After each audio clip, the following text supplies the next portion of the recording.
Salut à tous, aujourd'hui on se retrouve pour une nouvelle vidéo. Alors c'est vrai que ça fait longtemps que je n'ai pas mis de vidéo sur ma chaîne en raison des cours, des examens, tout ça. Mais aujourd'hui nous avons la chance donc du coup de retrouver une petite Clio RS d'un ami très proche que vous devez certainement connaître. Pour ceux qui suivent les Clio RS sur YouTube, je pense que vous devez certainement très bien connaître le propriétaire. Et donc du coup le propriétaire c'est Track Attack XMDLG pour ceux qui l'ont déjà connu un peu plus tôt. Alors pour donc fois, voilà. je suis derrière les vidéos, donc Guillaume m'a proposé de faire cette petite présentation. Et comme vous êtes plusieurs à me l'avoir demandé et que c'est un petit peu tardé, je me suis dit que ça pouvait être une très bonne idée. Alors pourquoi ce petit jouet? Pourquoi une Clio RS? Eh ben écoute, moi j'ai toujours été passionné Renault Sport depuis petit, c'était la voiture que je voulais. Je voulais une voiture qui allait être utile au quotidien, donc pour un usage daily, mais aussi pour un usage circuit. Donc les Clio 4RS, donc celle-là elle est de juin 2015, je l'ai acquérie, donc c'est une première main en décembre 2015. D'accord. Elle a à peu près 30 000 km et j'en suis super content.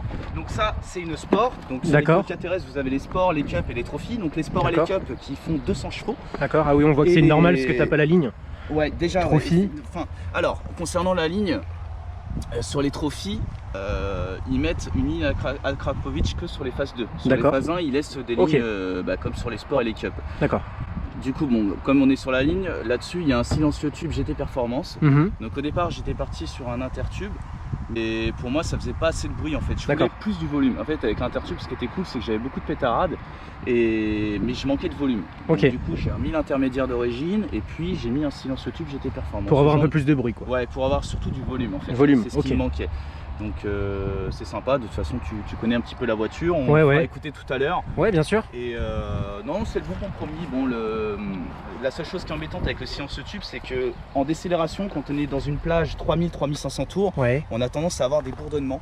D'accord. Donc faut on écoutera ça tout à l'heure quand on fera une petite vidéo à l'intérieur. On fera le petit essai.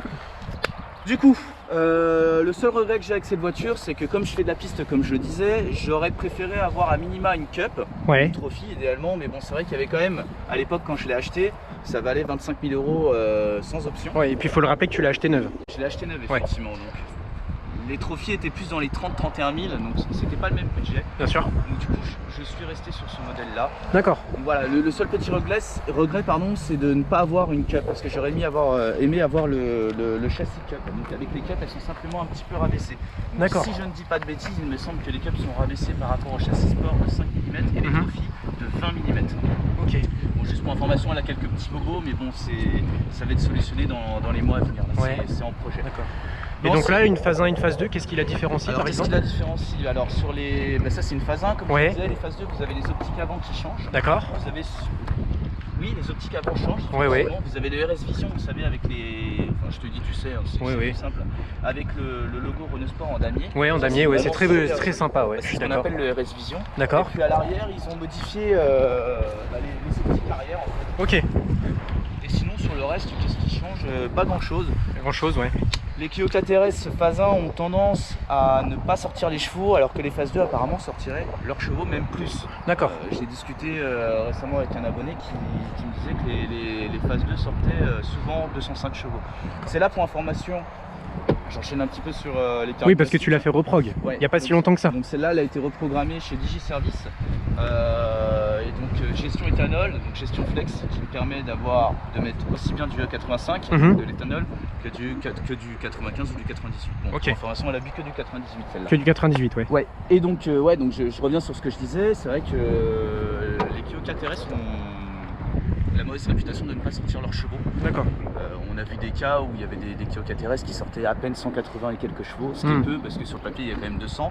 Celle-là elle est plutôt en forme, de toute façon vous avez pu le constater sur toutes les vidéos. Bah oui, grâce à tes vidéos que tu as mis, de Clastre, tout ça. C'était il y a plus d'un an maintenant où c'est surtout fait connaître cette voiture quand elle était à Clastre.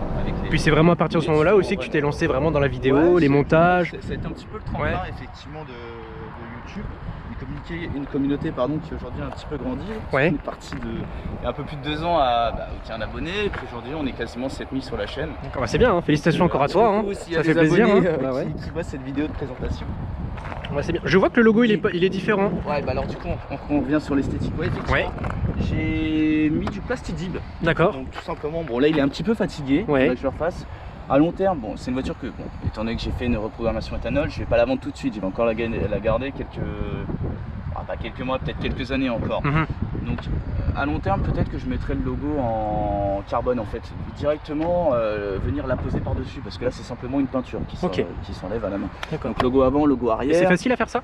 Ouais, c'est pas compliqué, il faut mettre je sais plus combien de couches on a mis, 2-3 couches. Ce qui est long dans le plastidib, c'est pas tant de mettre les couches, c'est toute la préparation. Pas déborder sur les côtés. Bien sûr.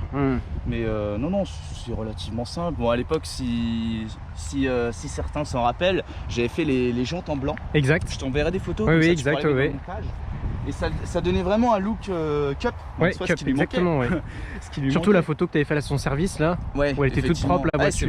Elle était vraiment belle là sur là. C'est vrai que la première fois que je suis sorti avec les jantes blanches, toute blanche, la voiture je l'avais nettoyée, elle était vraiment belle. C'était de nuit, du coup on voyait vraiment bien les gens qui ressortaient, c'était vraiment beau. Les gens étaient venus me demander si elle était à vendre, donc c'est qu'elle avait tapé à l'œil. Et puis j'aimais bien le look.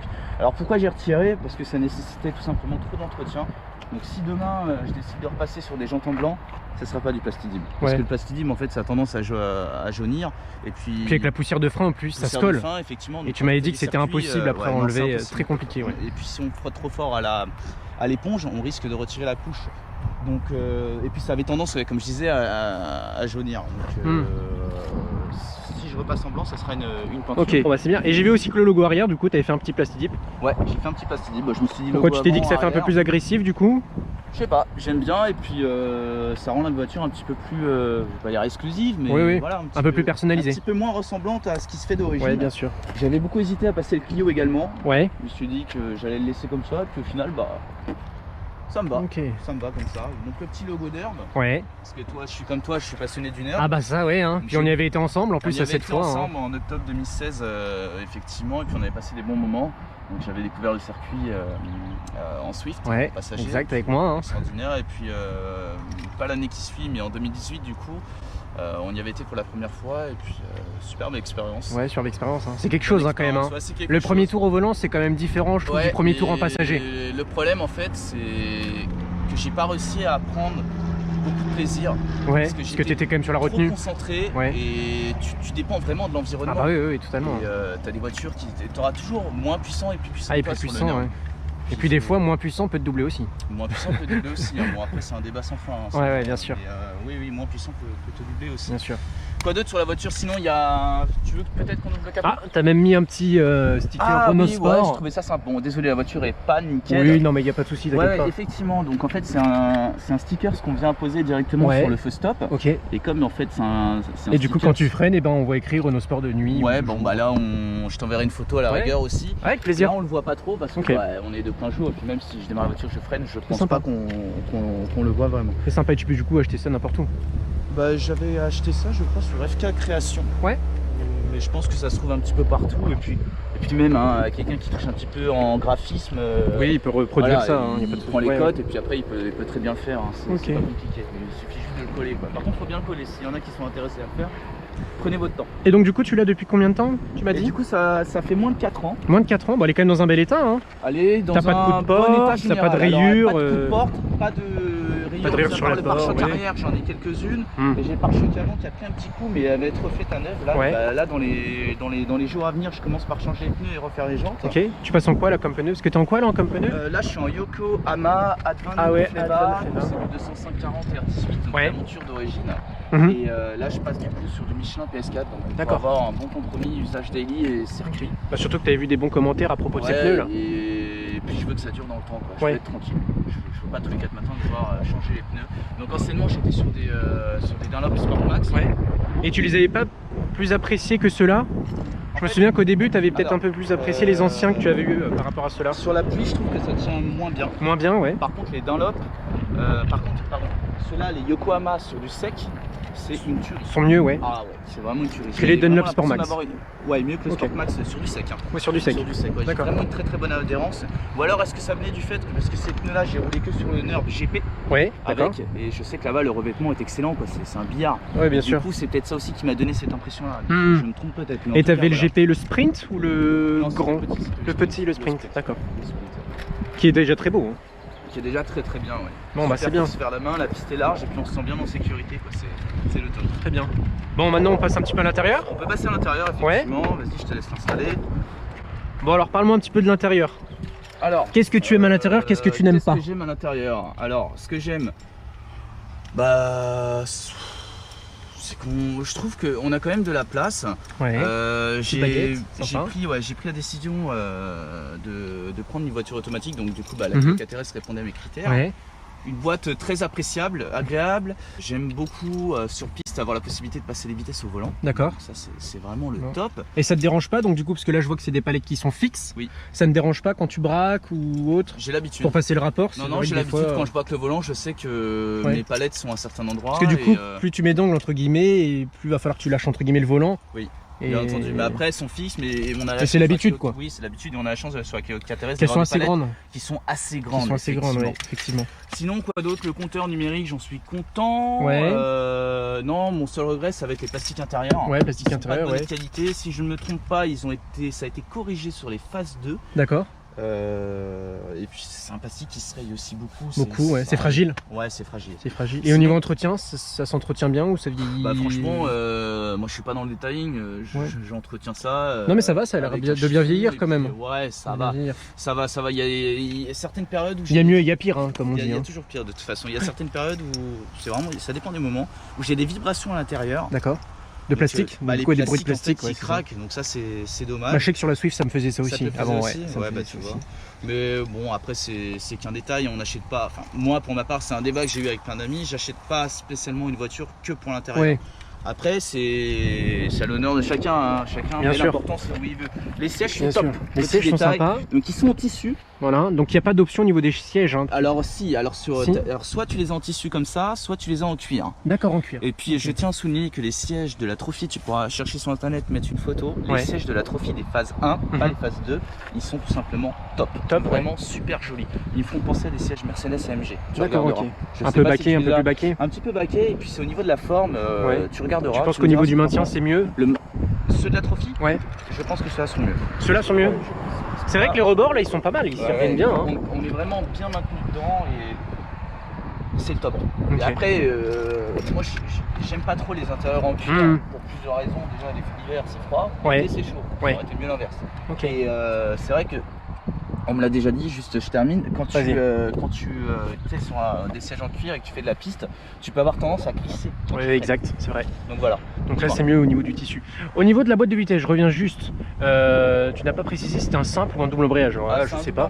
C'est un double embrayage. C'est un double embrayage, c'est un boîte ODC, donc 6 rapports. Ok. Avec 3 modes de conduite, donc tu as le mode D. D, ouais. Après, je sais pas ce que ça veut dire, est-ce que ça veut dire drive, dynamique. Le mode normal qu'on utilise tous les jours. C'est pour le rouler normal quoi. Ouais, après tu as le mode sport, donc en fait dès que tu mets le mode sport, tu as les bruits de craquement au passage de rapport. Ok. Donc ça c'est vraiment très appréciable, de toute façon on verra tout à l'heure. Ouais. Et avec le mode sport, vous avez encore le SP. Donc quand vous passez par contre au mode race, donc le troisième, le mode le plus radical, que j'utilise sur circuit uniquement sur sec. Ouais. J'utilise ça que sur sec. Oui, parce que toi on sait que t'aimes bien te faire dandiner un peu les fesses des fois. non, il faut faire attention parce que le mode race est, je trouve, très joueur. Ouais.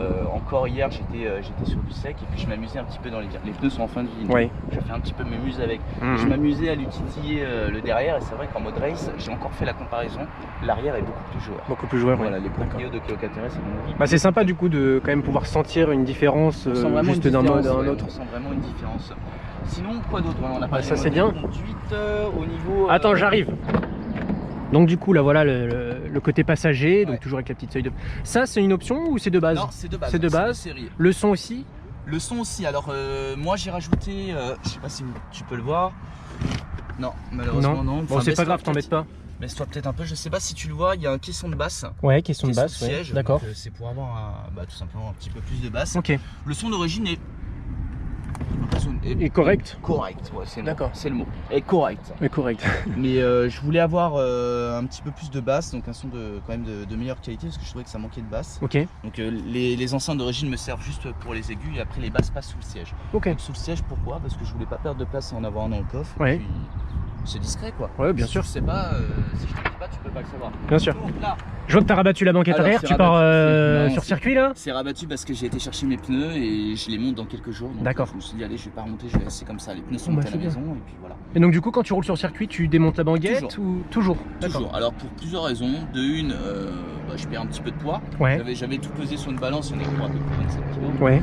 Et la deuxième raison, c'est que c'est vrai que quand on tire les moquettes, tout ça, je trouve qu'on est plus dans un mood circuit ouais. tout ça, et le bruit est différent. Le bruit est différent, tu sens la différence au niveau du bruit? C'est une soufflerie cette voiture quand exact, elle est vidée. c'est vrai. On entend vraiment le souffle du turbo. Bon, on entendra ça de toute façon après. On entendra ça tout à l'heure. Et au niveau du coffre, c'est vrai qu'il est bien quand même. Ouais, ça va. T'as quand même de la place? Ouais, niveau place, ça va. Bon, là, c'est difficile de s'en rendre compte étant donné que la plaquette, oui, la plage arrière, les banquettes sont rabattues. Ouais. Mais non, niveau place pour un usage quotidien, ça va. Okay. Bon exemple de toute façon, parce que là, je viens d'emménager, donc les meubles Ikea ils sont passés. Et dès lors que tu rabats et que tu avances un peu tes sièges, il y a de la matière. Tu n'as pas de roue de secours, hein? Non, il n'y a pas de roue de secours. Pas de roue de secours. Pas de roue de secours là-dessus. Ok. Je vérifie parce que j'en arrive à avoir un doute. Non, non, t'as pas de roue de secours. T'as le petit crochet pour la piste, quoi. Le petit crochet pour la piste. C'est suffisant. Ouais. Bon, bah c'est bien. Je te propose de regarder un petit peu le moteur, le bloc. Ouais, vas-y, avec plaisir. T'as fait quelque chose du coup au niveau du moteur? T'as changé des choses dans le compartiment? Le stage 1, ouais. Sinon, il y a un filtre à air KN. KN, ouais. Et c'est tout. Quoi d'autre comme préparation? Le silence tube. Ouais. Les plaquettes Yellow Stuff. Yellow Stuff, ouais. T'en étais satisfait de ces plaquettes? Ça va. Ça va, ouais. Ça va. C'est le meilleur compromis en termes de prix pour un usage daily et piste. Ouais. Ouais, satisfait. Et tu penses que pour un gabarit comme ça, ça suffit? Ouais, parce que là, c'est quoi comme poids là, la Clio? Ça fait 1200 kg à vide. Ok, 1200 kg. Ouais, non, ça suffit. Par contre, ce qui est très important, c'est le liquide de refroidissement. Liquide de refroidissement, ouais. Faut mettre du haute température. Oui, parce que c'est vrai que j'avais vu une de tes vidéos où tu avais une petite frayeur sur le GP. Ouais. J'avais tiré un petit peu tout droit. 180 km/h, j'ai freiné et la voiture ne s'est pas arrêtée. Elle s'est arrêtée, ouais. Malheureusement. Mais elle n'a pas freiné normalement et du coup, j'ai été obligé de sortir. C'est vrai que ça fait peur quand même quand tu freines à 180 et que tu vois que la pédale est, je vais pas dire, elle était totalement molle, j'avais pas le pied au fond, mais j'ai senti en fait que dès que j'ai appuyé, j'avais pas de force en fait. Pas de force, ça s'appuyait, ça allait trop vite en fait. Il y avait pas assez il n'y avait pas assez de force tout simplement en fait. La pédale était trop molle pour la faire courte. Au niveau du bloc moteur, c'est quand même un peu l'usine là. Hein. Ouais, ça va en fait. Là où je suis content en fait, c'est qu'il n'y a pas de grand cache. Tu vois, tu as quand même accès à tout. Ouais. Dont le liquide de frein haute température RBF 660. Ok. Donc voilà. Et t'es en durite aviation, durite d'origine? Et tu pouvais du coup mettre un liquide comme ça, parce que je sais que sur certaines voitures, il faut plutôt partir sur de la durite aviation quand on met du liquide de température. Cache pas que je ne me suis pas trop renseigné sur le sujet.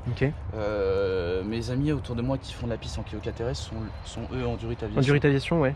Donc j'y passerai peut-être. Peut-être, ouais. Ça dépend si tu continues à prendre. Ça dépend, à quel rythme en fait. Quel rythme tu fais de la piste? De la piste, effectivement. Ok. Mais ça peut faire partie des prochaines modifications. Donc du coup, là, ton filtre à air, il est où là? Un filtre à air, il est dans cette petite boîte d'origine. Ok. Donc petit filtre à air KN. Donc d'origine, c'est des filtres à air en coton. D'accord. Là, je sais pas en quelle matière ils sont, mais c'est plutôt en. C'est dur quoi. Ouais. À mon avis, de toute façon, on fait tout avec le plastique aujourd'hui. Oui, bien sûr. Je dis pas que c'est du plastique, mais. Et t'as senti un petit gain, un apport en plus par rapport à un filtre air d'origine? Un petit peu plus de couple. Un peu plus de couple. Et puis le bruit, quand tu accélères, t'as une bruit de dépression en fait que je trouve sympa. D'accord. Ça fait pas autant de bruit qu'une dump valve, mais une petite bruit quand tu relâches l'accélération de dépression qui est sympa et un petit peu plus de couple. D'accord. Bon, pour information, les Fazans sortent peut-être pas leurs chevaux, mais elles sortent toujours plus en couple. Donc 240 Nm d'origine. Et là, quand elle est passée au banc à Digi, du coup, elle a sorti 250 et quelques. Ok, d'accord. Donc 10 Nm de plus. Et j'ai jamais vu de KTRS encore qui sortait moins de couple que ce qui est annoncé. Ok. Donc moins de chevaux, mais plus de couple. Mais plus de couple ou autant de couple, quoi. Ou autant de couple. D'accord. Bon, c'est bien pour la partie bloc moteur. Pas d'autre sur l'esthétique. J'ai mis des xénons. Les xénons, ouais. Et voilà, oui, c'est pas d'origine ça. Là tu les vois pas trop, là tu peux pas le savoir. Non, bien sûr, mais non, d'origine ils mettent pas de xénon malheureusement. C'est un peu dommage d'ailleurs. Ça a été corrigé sur la phase 2 avec le RS Vision. Et puis le logo du N que tu m'as toi-même offert. Ah bah oui, c'est vrai, exact. Le petit rappel. Bon, c'est bien. Non, écoute, merci pour la présentation extérieure, je crois qu'on a tout dit. Maintenant on va partir pour un petit tour. Faire un petit tour. Ce que je voulais te proposer, c'est peut-être que je la démarre. Ouais, comme ça je me mets derrière. Ouais, comme ça tu peux et comme entendre. ça on peut voir ce que ça donne quoi. Ouais, dans un premier temps en mode normal et dans un deuxième temps quand j'utilise quand je mets le mode sport. Ok, bah tu me dis quand tu mets le mode normal ou le mode sport, je reste en fait, là. Ce qui se passe entre le mode normal et le mode sport, c'est juste que quand tu mets le mode sport, le régime moteur, et bah, il monte. Il est un peu plus haut. Ouais. Je sais pas combien il doit être autour de 2000 tours. Ok. Donc voilà, et puis ça se libère quand même un petit peu parce que si tu accélères en dynamique, tu vas pas avoir de pétarade, alors que si tu accélères en mode sport, bah, tu vas avoir les retours. Ok, bon bah on va voir ça tout de suite alors. Ça marche.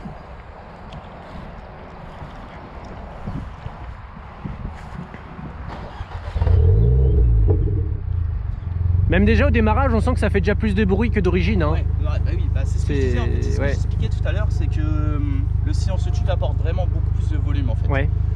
Donc voilà, là on est en mode normal. Ouais, ça s'entend déjà comme ça, hein, que le bruit est bien plus présent. Hein. Ouais, quand même, ouais. Et du coup là, quand j'appuie sur, quand j'active le mode sport, tu vois que le régime moteur va augmenter. Ah oui, on entend bien hein, la différence. Là, tu vois, je parlais de 2000 tours et non. On est à 1000 tours. 1000 tours, d'accord. Je pensais qu'on était plus haut. Donc voilà le mode sport. Ok. Ouais, je peux te faire quelques petites montées. Ouais, vas-y. Avec plaisir. En espérant que ça bavarde. Bah écoute, on l'espère hein.